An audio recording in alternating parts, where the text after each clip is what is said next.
welcome to the Utiski YouTube channel, Utiski Tutorials, and this is episode 1 of the Shoot 'em Up mini-series, Introduction to Video Game Development. So I wanted to create this mini tutorial series just to give everybody a very quick introduction to some of the tools that we're going to be using in the Ultimate Game Dev tutorial series, which is the tutorial series that the Kickstarter is going to fund. In this particular episode, we're going to be quickly introduced to JavaScript inside of Unity3D, and we're going to make the player move back and forth, and it's going to be really simple. Here's a quick overview of what we're going to be doing. Alright, so here is a fastest possible summary of everything that we did in this tutorial. So first of all, we created a new project and we set everything in 3D mode.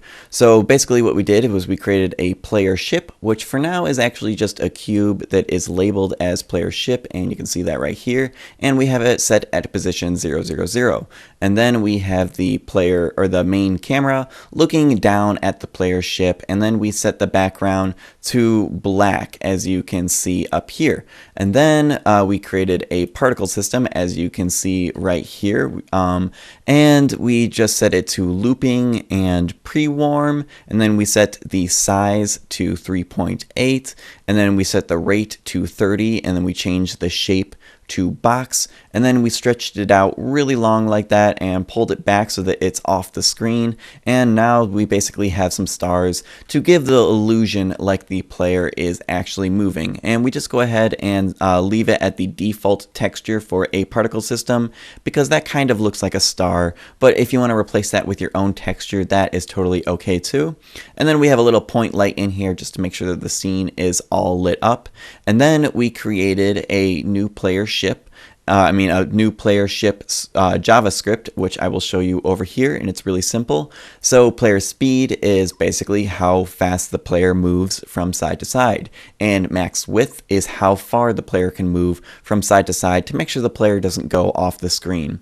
So inside of function update, this is the line of code that makes our player move from side to side. We have transform.position.x plus equal input.getAxis horizontal times player speed times time.delta time. So transform.position.x, we're just affecting the x position of the player so that it can move side to side, and then we are adding to it every single frame. And then we have input.getAxis horizontal, and by default horizontal is either the keys A and D or left and right, or a joystick if you have a controller plugged in. And this is going to return you either -1, +1, or 0, depending on what keys you are pressing. And then we multiply that by player speed to make sure the player is moving at the variable player speed, because 1 or -1 times player speed will make the player move at the rate that we want it to. And then we multiply it by time.delta time just to make sure that our player is moving based on real time and not the frame rate of your computer. Alright, now these 4 lines are what make sure that the player actually stays in the horizontal bounds of the game. And we have if transform.position.x is greater than max width, we're just going to set transform.position.x to equal max width. So if it goes greater than max width, we're just going to set it to max width, and that's going to keep it in bounds on the right hand side. And then on the left hand side, it's exactly the same, except it is negative. And then we save that, and then we put it on the game object player ship, and then this is what we ended up editing the variables to. 7 seemed to be a good variable, but that might be different for you depending on how far away your camera is from the player ship.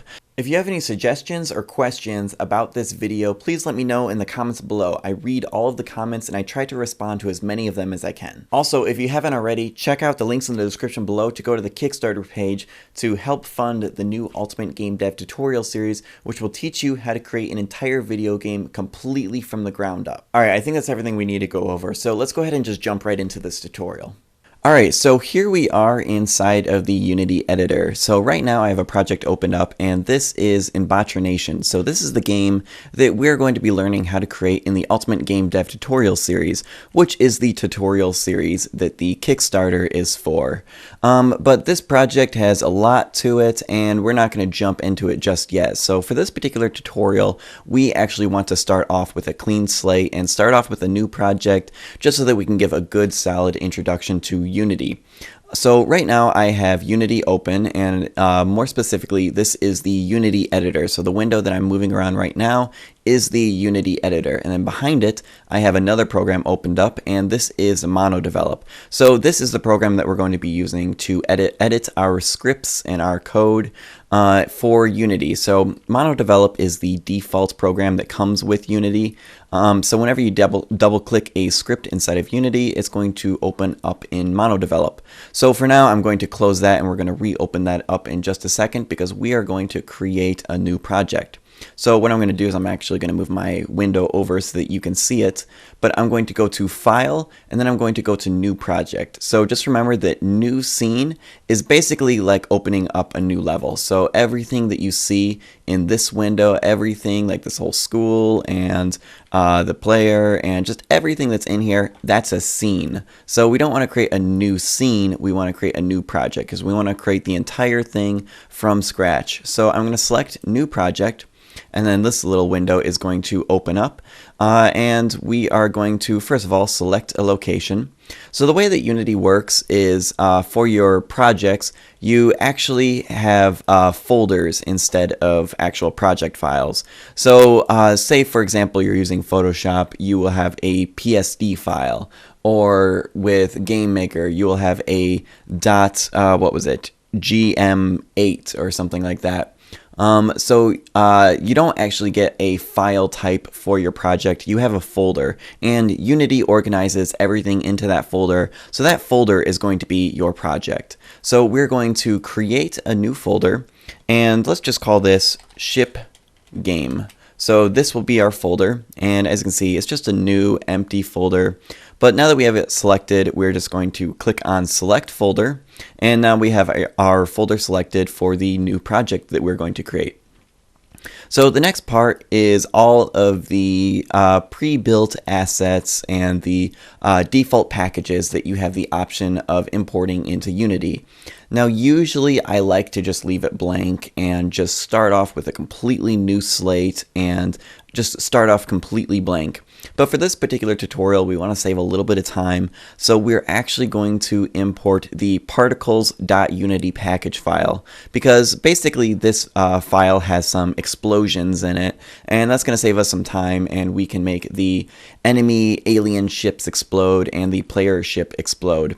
And also because this game, it's going to play kind of like a 2D game, but for our particular purposes, let's just go ahead and leave it as 3D. We can have the game look like a 3D game, but play like a 2D game, so it'll be like a 2.5D game. So our options are 2D and 3D, so go ahead and just leave that as 3D. So now I'm going to go ahead and click Create, and that's going to create a new project. Alright, so here we are, and we have opened up a completely blank project, and as you can see we have a new untitled scene. There's the name of the scene that we have open right now. It's just a new unsaved untitled scene, and there's nothing in here but a main camera. So what we are going to do is let's first create a cube to kind of represent what the player ship is going to be. So we can do that in either two ways. We can go to Game Object, Create Other, and go down to Cube, or we can go over here and we can select Cube like that under Hierarchy. So these are all of the different windows. So by the way, if you ever feel lost at any point, I'm going to create another video just kind of giving you a quick introduction as to what all of the different windows are and what all of the controls are. Like for example, moving around in the scene view. Right now I'm holding down right mouse, and I call it first person shooter flyer mode, but I don't know what the technical term for that is. But yeah, that's the main way that I move around in the scene view. But if you want to learn more about that, I'll have a link in the description below to a video that's going to orient you a little bit better with Unity in case this is the first time that you are using Unity. So let's go ahead and let's actually just set our position of the cube to 0, 0, 0. And let's also rename it, player ship. And then let's move the camera, make sure it also has a position of 0, 0, 0. And then we can move it from there. And let's start with just making the camera look pretty much straight down at it. Actually, let's pull it back a little bit so that we can see a little better. So we're kind of looking a little bit forward. So that looks pretty good. So one thing we are missing is a light. So let's create a point light. And let's also set that to 0, 0, 0. And then from there, let's move that. And I'm going to move it forward a bit and then up a bit. And then let's expand the range a little bit. Like let's set it to something like 50 or so, just to light up the scene so that you can see every object in here. The next thing that I want to do is I want to set the background to black because we're going to be in space. So I'm going to go to, whoops, I need to move my window over one more time so that you can see it. So go to Edit, Render Settings, and now let me move back over here. And then I am going to, whoops, that is completely wrong. Actually, it's inside of main camera. So select main camera, and then over here is the background color. And we are just going to set that to a really dark gray. I think that looks pretty good. Actually, a little bit, let's just go full black. You can't really notice the difference. So we're just going to set the background to black. So remember, you select in the hierarchy the camera game object, and then under the camera component, which is this thing, select the background color, and then you can set it to black. Okay, so next, let's create a particle system. So let's go to Create Particle System. Also, you can go over to Game Object, Create Other Particle System. But for the particle system, we are going to go over here in the inspector and let's change the shape to a box. And let's also rotate this by, actually, I think I can just set that to 0. Oops, actually, let's set this to 180. There we go. Now the stars are going to be moving in the right direction that we want. And then let's select the Resize tool, which you can select up here, or you can press R on your keyboard, and that'll do the same thing. And then let's go ahead and stretch that out. Actually, first of all, let me make sure the position is 0, 0, 0, and then let's move it from there. So I hit W, or you can just click on that button up there to change to your Move tool. And let's move it back just so that it's out of view of the camera. Actually, let's move it back just a little bit farther. There we go, that looks pretty good. And let's select the stretch tool one more time and let's stretch it out so that it covers the whole camera. And let's also move it down just a little bit. And as you can see, there's where this, we don't want the player to actually see where the stars are coming from. We want it to be just out of view. One thing to note about the camera is you only really need to worry about lining up the top and the bottom because it's going to change depending on your aspect ratio. So as you can see in your game view, you can change the aspect ratio to like 4:3, like kind of like an old computer monitor. Or if you have a more modern computer monitor, you can set it up to 16:9. But as you'll see, the top and bottom don't change, just the sides crop in. So when you're trying to figure out how to line everything up, just remember that the top and bottom don't change, but the sides do. Okay, so next let's change the lifetime. Let's go ahead and double it. I think 10 should be plenty. And let's move it back just a little bit. Let's see how far back. Okay, that's where they end. So we want it to be kind of in the middle. All right, there we go. Now that looks pretty good. And let's go ahead and also change the size of these just so they look a little bit more like stars. I think that looks pretty good. So there we basically have some stars. Actually, let's stretch it out just a little bit more so it really covers the screen. And now let's create, let's change the rate from 10 to, let's see how 50 looks. It's a little too much, I think. Let's change it to 30. All right, I think 30 looks pretty good. So those look like stars. So for particle systems, you can change these little white dots to anything that you want. You just need an image that you basically just drag and drop right there. But the default image is this little glowy white ball, and that pretty much looks like a star. So for this purpose, we don't need to actually set any kind of a texture. So for the most part, I think we are pretty set. So what we need to do is we need to create a script that's going to make the player go from side to side like this. So let me go ahead and press Control Z just to set our position back to 0, 0, 0, just to make sure everything's lined up really nice. And then I'm going to go to my project window where it says Assets and go ahead and right click and create. And then go to JavaScript, and we're going to create a new JavaScript, and let's call this player ship. Whoops, ship. There we go. And let's go ahead and double click on that and open it up inside of MonoDevelop. Alright, here we go. MonoDevelop has just opened, and here we have a new blank script. Well, it's not totally blank. We have a start function and an update function. And this pragma strict, let's go ahead and delete that. We can talk about what that does later. Actually, let's leave it more like that. There we go. So we can talk about what a pragma strict does later, but for now, go ahead and just delete that part. All we need is, well, I don't even think we're going to need function start. I think we're just going to need function update.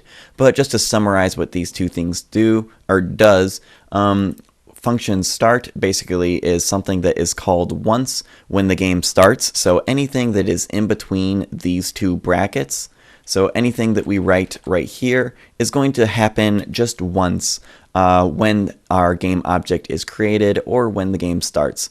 And then function update happens every single frame. So kind of like if you're watching a movie and you know that, actually here, one second, let me, before I forget, I believe it's Control-Shift+. Yes, let's increase the size of that font just to make sure that you can read it. Okay, so function update basically is called every single frame. So kind of like when you're watching a movie, you know how a movie is made up of many different pictures that are just shown one after another very quickly. A frame is basically the exact same thing inside of video games. It's just the computer updating everything and updating the image on the screen every single frame, and because it shows one after another so quickly, it looks like it is actually moving. Okay, so let's actually go back here, and before I forget, let's actually save this scene. So I'm just going to press Control S or Command S if you are on a Mac. And as you can see, it has opened it up inside of the Windows Explorer, or if you're on a Mac, this will be Finder. So as you can see up here, we have the folder ship game. So this is our project folder. And then we have assets. So everything that we want to be in our project, so basically everything that's inside of this window right here, whoops, we want to have inside of the folder assets. So if you want to import any models, any textures, any sounds, put them inside of assets, and then you can also put them in folders in there to just keep everything organized. But because we're going to have so few files inside of this particular project, we're going to go ahead and just throw it right inside of the folder assets. So let's go ahead and let's just call it level 1. Because this is our scene, and we're only going to have one level for this project, but let's go ahead and just call it level 1 because that's what I usually call the first scene that I create inside of a video game. Okay, so now that that's done, let's go ahead and jump back over to MonoDevelop and start creating our script for the player ship. Alright, so the first thing we need to do is create some variables, and the first variable we're going to create, we're just going to call this player speed. And that's going to be of type float, and let's by default have it equal, I don't know, I think 10 probably sounds good, but we can adjust this later. Okay, so what did I just do? Okay, so a variable, and because I'm inside of JavaScript, we're going to declare that we're creating a new variable by writing var, and then we write the name of the variable that we want it to be. This can be anything that we want. I mean, even that would work. It would just be really, really hard to remember that we spelled it like that. Like we can call it player speed, we can call it player speed move, we can call it player speed move squirrel. I don't really know. It doesn't matter what you call it, as long as you call it the same thing in all of your script. But just remember the capitalizations do matter. So what I usually do is I just leave the first letter lowercase to signify that it's a variable, and then every letter after that in a new word I have it capitalized just to make it easier to read. And then we put a space, colon, space, and then what type of variable that we want this variable to be. So this variable is a float, meaning that it is going to be a number that can have a decimal place. So the other type of main number is an int, which is short for integer. So an integer is a whole number, but for this case, because we have a float, that gives us the freedom to not only have full numbers, but we could also have it be whoops, let me write that one more time. We could have it even be like 10 points, something like that. So we can have numbers after the decimal place. But for now, let's go ahead and just leave it as 10. All right, now let's go ahead and create another variable. So we're going to call this var max width. I think that's a pretty good variable name, and we're going to have this also be a float variable. And let's have this, whoops, I just realized that I have an error up here. I need to have the equal sign right there. So anyways, we're going to have var max width of type float, and let's go ahead and by default have it equal 5, but we can also edit that later. So for max width, because we don't want the player moving off the screen, so if the player moves really far over here and it keeps on going, we don't want the player to go too far that the player can't actually see where the ship is. So we're going to create a variable that's going to represent the maximum distance that the player can move over to make sure that the player stays on the screen. So I'm going to press Ctrl Z just to keep the player in the center. And as you can see down here, we have an error, but that's because we didn't actually finish writing our script up here. So now we're going to go inside of function update. So the first thing we're going to do is we're going to actually move the player. So we're going to do transform.position.x plus equal input.getAxis. And then in quotations, horizontal. And then we are going to multiply that by player speed, and then multiply that by time dot delta time. Okay, so that might sound a little confusing, so let me break it down. Alright, so the first part of this line is transform, and as you'll notice, this is a lowercase. That's very important. So when we have a lowercase and the word transform, basically that means that we're going to be accessing this thing right here, which, as you can see, if I adjust the x-axis, that is adjusting our horizontal position in 3D space, which is our x-axis, as you can see right here and right here. Usually it's labeled in red. So yes, that is our x-axis. So let's go ahead and hit Control Z, whoops. I just want to make sure that is at 0, 0 once again. So we're going to be attaching this player script to the player ship game object right here. So when we say transform.position.x, we're essentially saying that we're going to be affecting this right here. So I'm going to do plus equals, which means that every single frame we're going to be adding to this, which doesn't mean that the player is necessarily going to move every single frame. And that is because of this thing right here, which is input.getAxis horizontal. So input is a class that we're going to access, and this is capitalized. That is also important. So this is just where we get input. So this can be either keyboard input, mouse input, controller or joystick input. And then the particular input we're trying to get is an axis, which basically means it will give us something in between -1 and +1. And the particular axis we're looking for is horizontal, which by default, it will be either A and D on your keyboard or the left and right arrow keys on your keyboard. So this whole thing is going to return us either a 0 or 1, just depending on what keyboard keys we are pressing. So then we are going to multiply that by player speed, just to multiply it, because we don't want the player to be moving at 1 unit per second. We want it to be moving at player speed per second, and that is why we are multiplying these two together, because we know that this is only going to return us a -1, 0, or 1. So that means if we're not pressing anything, it's going to multiply this by 0, which means it's going to return 0, so that this is going to stay the same. So it's only ever going to change if this is returning us either -1 or 1. And then we're going to multiply it by time.delta time.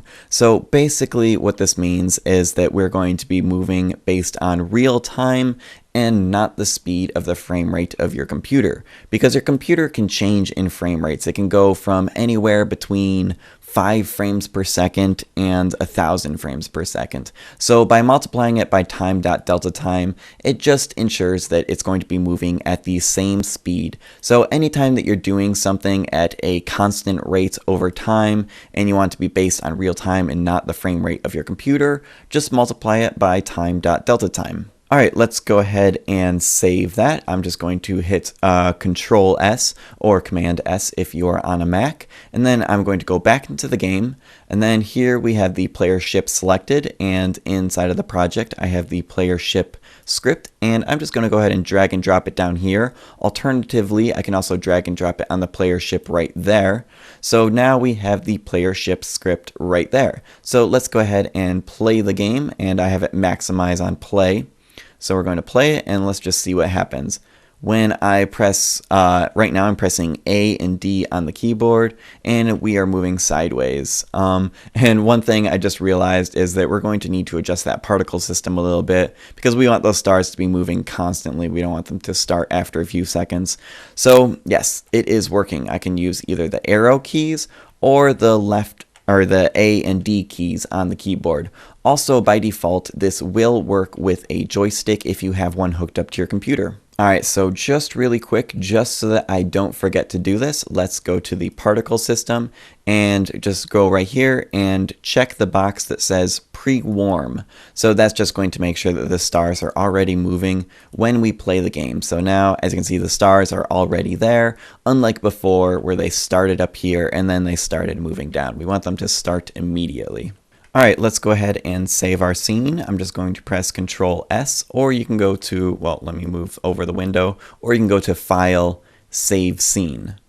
So I'm going to go ahead and save our scene so that in case we close out of Unity and come back in, all of the changes will still be there. So let's go ahead and go into our script, and well, let me demonstrate this first. So if I play the game and I go over, I can keep going forever. I can just go off the screen, and I can go back on the screen, but we want to keep the player on the screen. So let's go ahead and edit our script to actually do that.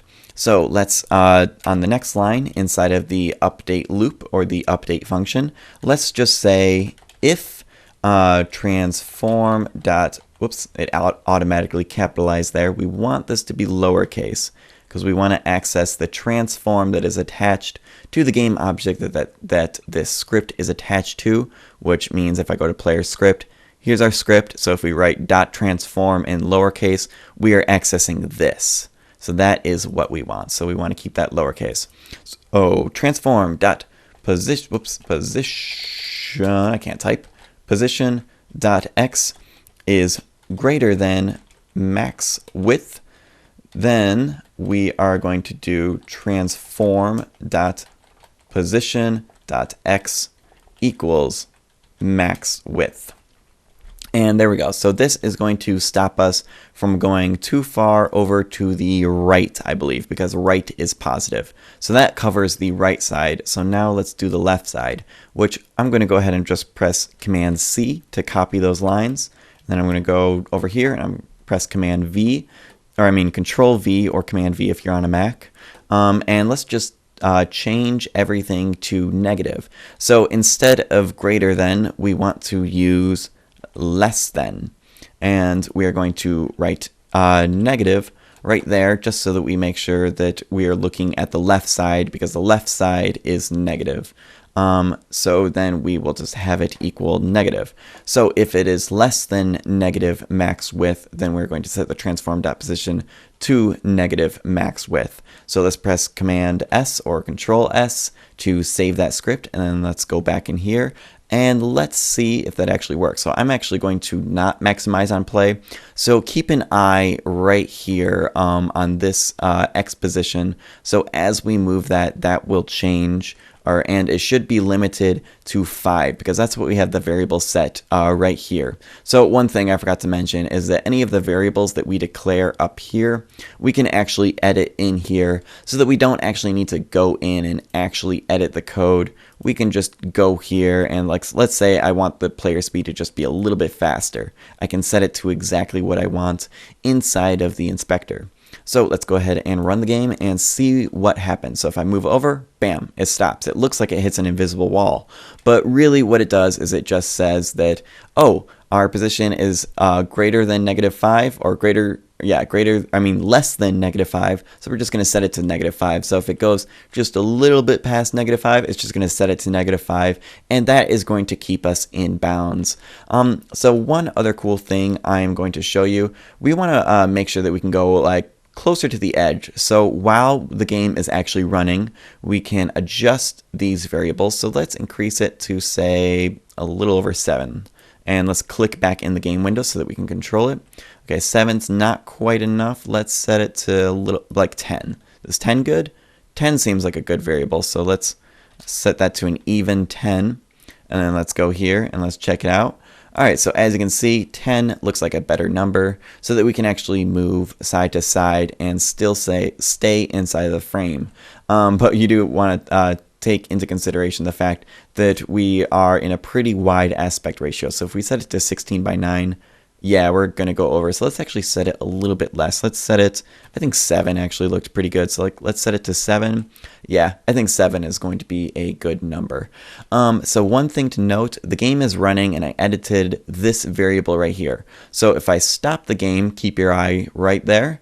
I'm going to stop the game. It went back to 5. So we can adjust variables, but as soon as we stop the game, the variables are going to go back to what they were before we actually ran the game. So we have to remember what we set them to, and then set them back to what we wanted to afterwards, which was 7. So now we have it set to 7. Now when we run the game, it's going to say 7, and we can move from side to side, and 7, it stops at +7 and stops at -7. So now we have some pretty good player movement going on right now. Alright, so that is all the time we have in this video. So in the next video, we're going to go over how to make the player ship shoot a couple of bullets, and maybe we'll also be able to squeeze in some actual enemies in there and make the enemies blow up when you shoot them. So stay tuned for that, and if you want to know more about the Kickstarter and more about the Ultimate Game Dev Tutorial Series, which will be a tutorial series that will teach you everything that we learned in this episode and even a little bit before that, going over the absolute very basics, and then over time building up to being able to create the game in Botronation, which I will throw a clip on the screen right now. Yeah, it's basically going to be an awesome tutorial series that's going to teach you everything about how to create your own video game from the ground up. So links in the description below to the Kickstarter page and all of the Kickstarter information. So yeah, I think that pretty much summarizes everything. So until my next video, I will see you later, and keep making games.